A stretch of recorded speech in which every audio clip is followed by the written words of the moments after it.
बिहार की राजनीति में अब सिर्फ मुद्दा बात का नहीं है, लक्ष्यों की भाषा भी बोली जा रही है और नीतीश कुमार ने इस भाषा को एक नए आंकड़े के साथ सामने भी रख दिया है। बता दें कि 1 करोड़ रोजगार और नौकरियां भी आई है। नमस्कार, मैं फरीदा गजल और आप देख रहे हैं एक न्यूज 24। देखिए, स्मृति यात्रा के दौरान मुख्यमंत्री नीतीश कुमार ने दावा किया है कि अब सरकार का अगला टारगेट 1 करोड़ नौकरियां और रोजगार पैदा करने का लक्ष्य है। उन्होंने कहा है कि बिहार की नई दिशा अब सिर्फ योजनाओं की नहीं, नतीजों की भी होगी। यात्रा के दौरान नीतीश ने जमीनी जरूरतों, उद्योग, युवाओं और महिलाओं की भागीदारी को साथ जोड़कर आगे बढ़ने की बात भी कही। बिहार लंबे समय से रोजगार और पलायन के सवालों से जूझता आया है।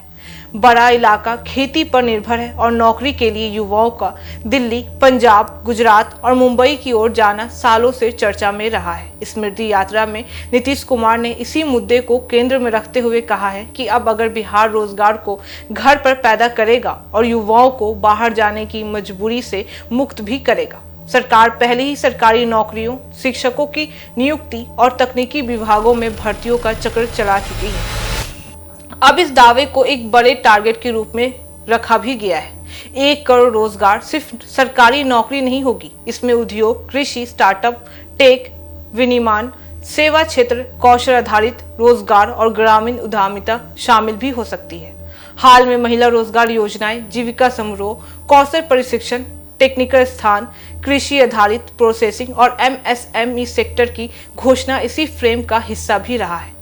नीतीश कुमार ने महिलाओं को रोजगार से जोड़कर यह भी बताया है कि आर्थिक सुधार तभी टिकता है जब घर की आय में महिलाएं भी शामिल होती हैं। यह मॉडल दुनिया के कई हिस्सों में सफल रहा है। बिहार अगर गांव आधारित माइक्रो इकोनॉमी को मजबूत करता है तो इससे पलायन में कमी और स्थानीय बाजार में नकदी का प्रभाव भी बढ़ेगा। विपक्ष इस दावे को राजनीतिक वादा बता रहा है और कह रहा है कि पहले 10 लाख नौकरियों की बात हुई थी, तब 1 करोड़ रोजगार की बात हो रही है।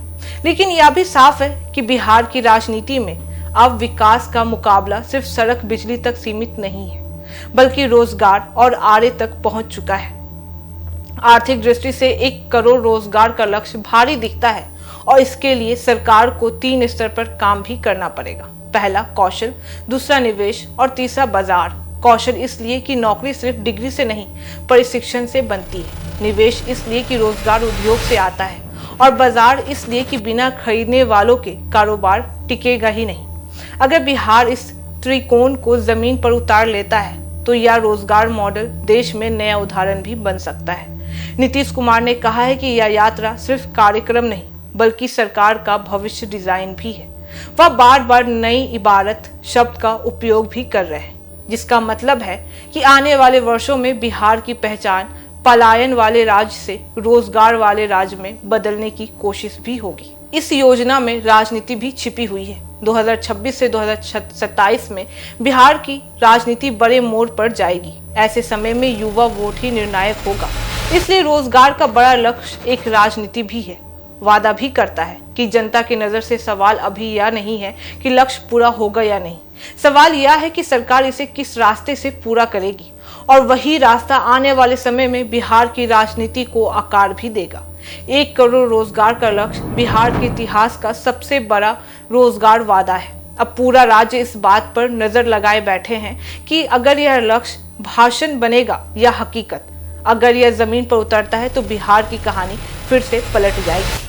बाकी इस मामले पे आपकी क्या राय है, आप हमें कमेंट करके जरूर बताएं। ऐसी तमाम खबरों के लिए देखते रहिए न्यूज 24, हर खबर सबसे पहले, सबसे सटीक।